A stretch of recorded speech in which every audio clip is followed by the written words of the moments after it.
Hi, my name is Sidney Decker. I work as a professor at Griffith University where I run the Safety Science Innovation Lab, and this is Module 3 of our short course on just culture. In this module, we'll talk about restorative just culture. You might recall that in the previous module, Module 2, we talked about retribution and that as a model for just culture and some of the difficulties that creates and some of the protections that may be necessary to make it work at all. In Module 1, we talked about an introduction and some definitions and some of the issues associated with reporting. After this, Module 3, we'll go to Module 4, which talks about second victims, those practitioners involved in an incident for which they feel personally responsible. But now restorative just culture. What is a restorative just culture? Well, here's what we do. We'll talk about some definitions, look at an example, and then revisit the issue of forward-looking accountability as fundamental to restorative just culture. Restorative just culture, says Braithwaite, is a process where all have an opportunity to discuss how they have been affected by an injustice and to decide collaboratively, jointly, what they need to do to repair the harm. Where retributive justice is very much focused on the offender, right? It's focused on the offender and their relationship to whoever judges him or her. It may just be involving the supervisor and the offender, and that's it, the offender, all right? Whereas restorative just culture involves many more people, a larger community, right? Which tends to have a much broader base then for any consequences or any decisions that get taken, rather than being hidden away in the supervisor's office and nobody knows, or only based on rumors, why Joe was fired or didn't show up for work the next day. Restorative just culture puts it out in the open and involves the community, the colleagues, the second victims, the first victims, the managers, other stakeholders, all right? These are the three questions that a restorative process asks. Who's hurt? What are their needs? And whose obligation is it to meet those needs? Now, those are very different questions from the questions asked in retribution. In retribution, remember, the questions were, what rule is broken? How bad is the breach? And what should the consequences be? Again, very offender focused. This is involving the community because lots of people may be hurt. Let me illustrate how that works spontaneously in an organization. Here's a maintenance organization that, in which an employee made an error, and we can talk long and short about that, but made an error that had consequences. The error had bite.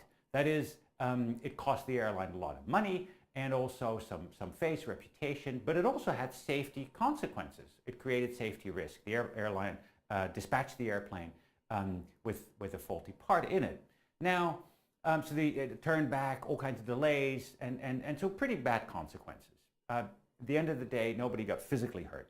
However, how do you respond? Well, the retribution way of thinking about just culture would say, well, what rule was broken? Well, what about the sign-off? Was it just stick and flick? Did he, pencil whip this thing, right? Didn't check the work? And so how bad was that breach? Well, has he done it again, right? Or how bad could the consequences be of this? Well, depending on that, we find out what the proportional response and fair response or retribution should be. And in this case, in many cases, this employee would probably face severe sanctions. Now, that wasn't done. In this case, the employee volunteered to go on video and explain the whole event.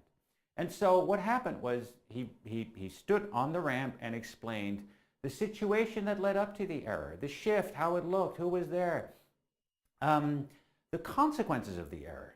And he also expressed feelings of responsibility and remorse for those consequences as well as the causes. And the video contained also caution to colleagues, lest the same thing might happen to them, which would be quite likely given the setup of the system.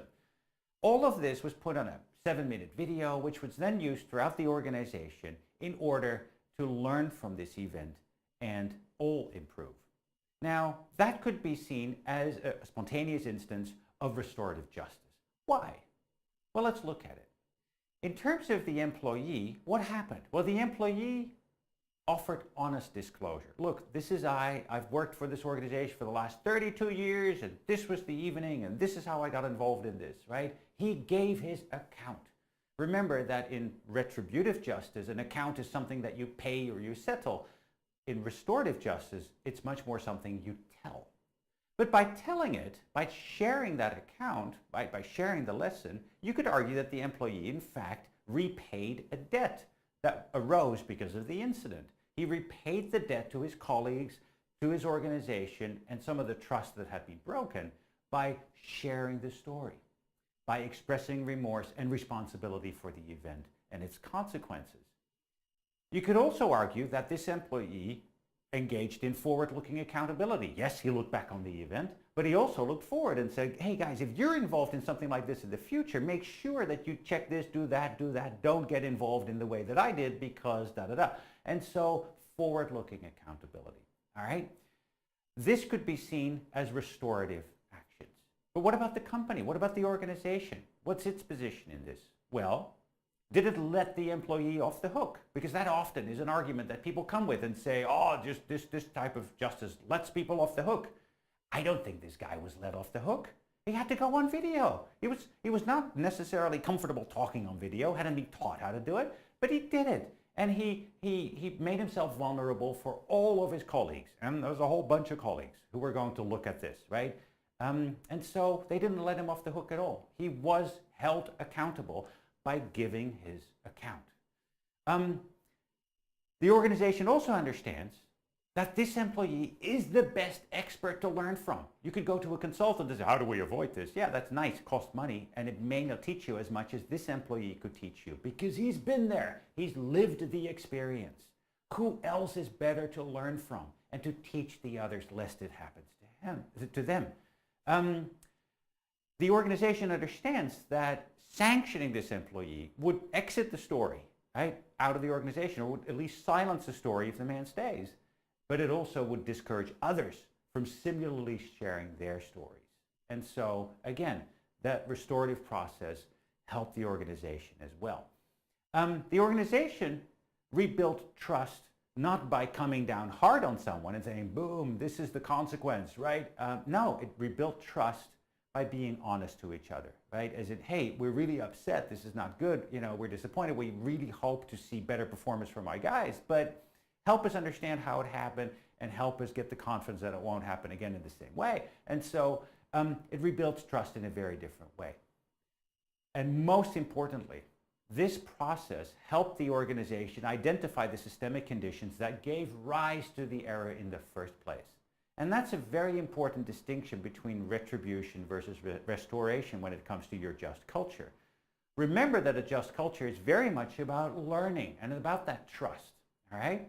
If you want to learn, then punishing people really makes it very difficult to try to get to the systemic story underneath the performance, right? Whereas here, you get that second story. He tells it, that deeper story about all the factors and goal conflicts and constraints. And on top of that, he says, despite all of that, of course I should have known better, done better, absolutely. We all should, all right? But to get an understanding of the conditions that conspire against good performance is one way of creating restorative justice. Now, this works even, not only when something bad has already happened, but with a near miss, with an indication that something bad may happen. Think about these three questions in that case, right? In a near miss, nothing bad has happened yet. But this is the conversation that I'd like to have in that case. Whoa, if this happens, who else could get hurt, right?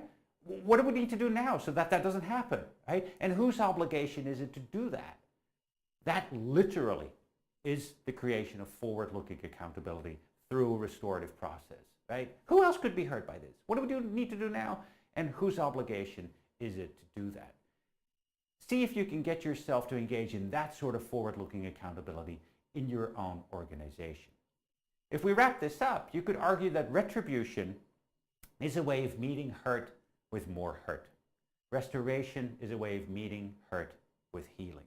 Where do you want to be in your organization? What vision and image of humanity and of your fellow human beings as colleagues do you have and do you share? What are your values in this?